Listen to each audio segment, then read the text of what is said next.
नवोदय जय भीम साथियों। मैं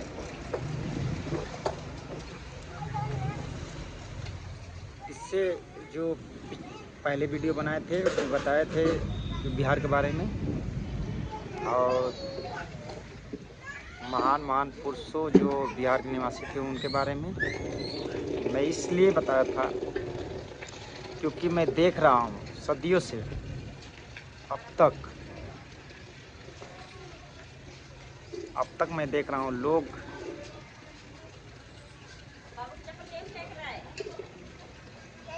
दूसरे के बाप को कैसे बाप बोलते हैं। उनके पास सोचने समझने के लिए दिमाग है, फिर भी एक मिनट नहीं सोचते हैं। मतलब थोड़ा सा समझ नहीं पाते हैं कि हम सच में वास्तविक में मतलब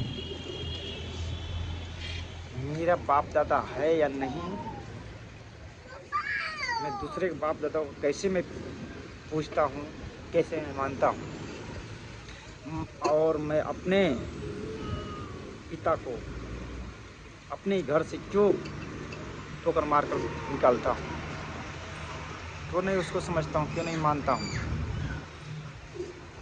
जिसने हमें जन्म दिया, जिसने हमें अच्छा संस्कार दिया, रहन सहन, दुनिया दिखाई, दुनिया में कैसे रहा जाता है, उसको मैंने नहीं समझ पाया। जिसने मुझे भटकाया इधर उधर करके, अब भाई को तोड़ा, मानवता को तोड़ा, उसको मैं अपने गले लगाता हूँ, सीने से लगाता हूँ, उसको मैं बाप मान लेता हूँ। ये कहाँ का कुदरती नियम है? एक ऐसा नियम है।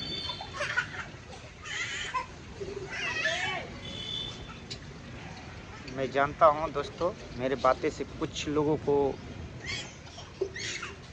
ठेस पहुँचता है, लेकिन हमें कोई प्रभाव नहीं पड़ने वाला, क्योंकि मैं सत्य हूँ और जो मैं बोल रहा हूँ वो सत्य है। सत्य को कोई दबा नहीं सकता है।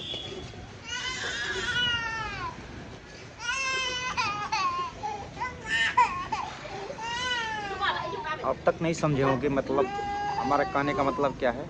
हमारे कहने का मतलब यही है, जो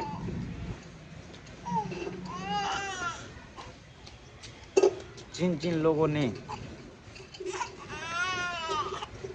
इस देश के लिए, मानवता के लिए मानव को जोड़ा,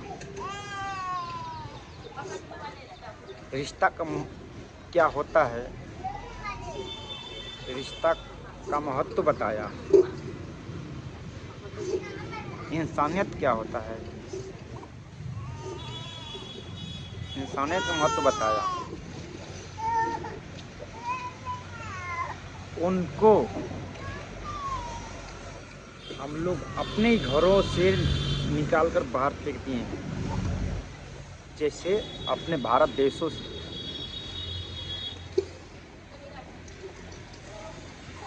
उनको कम से कम 70-75% लोग उन लोगों को जानते तक भी नहीं है वो कौन है। ठीक है, जो चतुर लोग हैं, जिसने हम लोग को तोड़ दिया, पखंड के हिसाब से हम लोग को बिखेर दिया,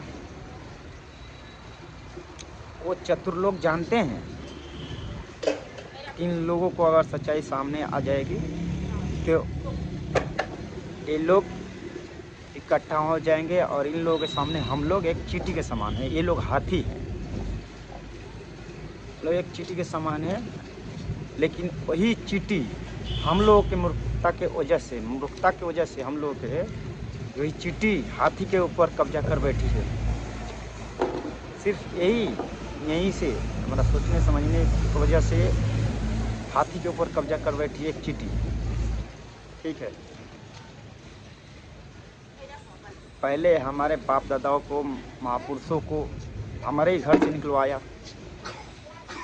अब हम आपस में ही लड़ाई झगड़ा करा, तोड़ा, बिखेरा, लेकिन हम लोग समझ नहीं पाए। कब समझोगे? तुम्हारे बाप दादा को, तुम्हारे पिता को कोई और देश उनके बताए हुए रास्ते पर चल रहे हैं, उनके मार्गदर्शक है। चीन, जापान, थाईलैंड, कोरिया, इन लोगों से जाकर पूछो ना अपने बाप दादा क्या महत्व है उन लोग देशों में। अगर जानना ही है ना तो जाकर देखो, सर्च मार लो। ये देखना भी नहीं है, सर्च मार लो गूगल पे, चीन किसके मार्गदर्शक है, जापान किसके मार्गदर्शक है, कोरिया किसके मार्गदर्शक है, थाईलैंड किसके मार्गदर्शक है, श्रीलंका, श्रीलंका पास ही में है, ये भी देख लो। ये सारे जो देश है ना, ये बौद्धिस्ट है, भगवान गौतम बुद्ध को मानने वाले, किसी पखंड को नहीं मानते। इसलिए महान महान देख रहे हो कार्य करते हैं, सब टेक्निकल काम करते हैं। जो अपने भारत देश से निकल कर जो व्यक्ति जाकर बताओ विदेशों में,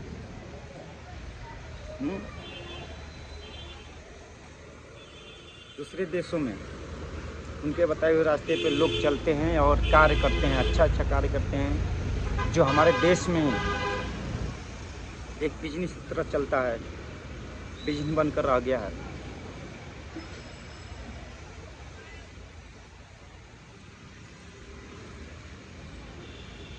इसलिए मैं कहता हूँ, इसलिए मैं बता रहा हूँ, बताओ, सोचो, समझने वाली बात है कि हमारे बाप दादाओं को बताओ कोई और बाप दादा मानता है, अपने आप गर्व करता है मैं बुद्ध के मार्ग पर चलने, और हम क्या हैं अपने ही देशों से, अपने ही घर में, अपने देश में ही अपने बाप दादाओं को पहचाने नहीं अब तक। जिसने पहचान लिया वो कुदरत को मान लिया, समझ लो।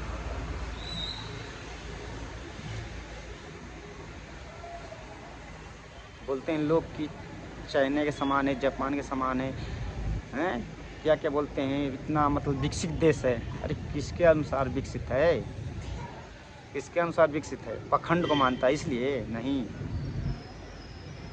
पखंड को नहीं मानता, कुदरत के हिसाब से चलता है, वास्तविकता जो है उसके हिसाब से चलता है, इसलिए वो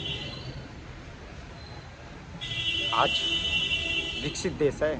ठीक है, इतना छोटा सा देश है जो जापान, हमारे एक कोना के, एक कोना, जैसे यूपी मान लो, यूपी की तरह है एक जापान। ठीक है, ये कितना विकसित देश है।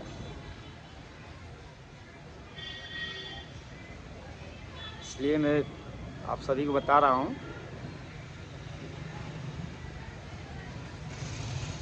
समझ गए होंगे तो अच्छी बात है।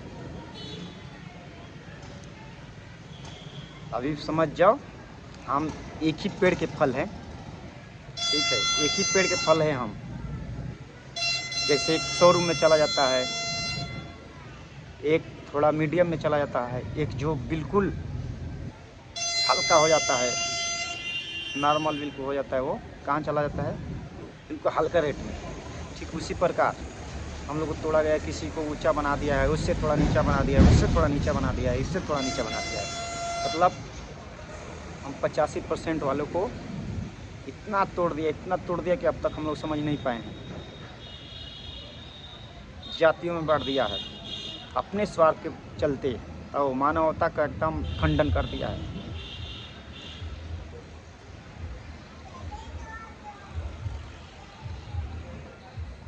अभी भी समय है, समझ जाओ कौन लोग है वो जो 15% 85% के ऊपर कब्जा कर बैठे हैं, जो हाथी के ऊपर, हम लोग हाथी हैं, चींटी आकर हम लोग के ऊपर कब्जा कर दिया है।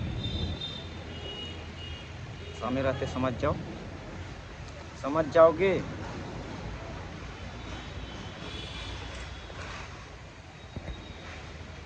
तो आपके लिए ही बेहतर होगा, हमारे लिए क्या। मैं तो जो सच्चाई है वही मैं बता रहा हूँ।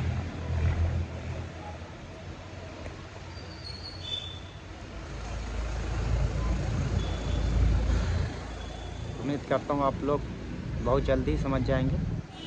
धन्यवाद।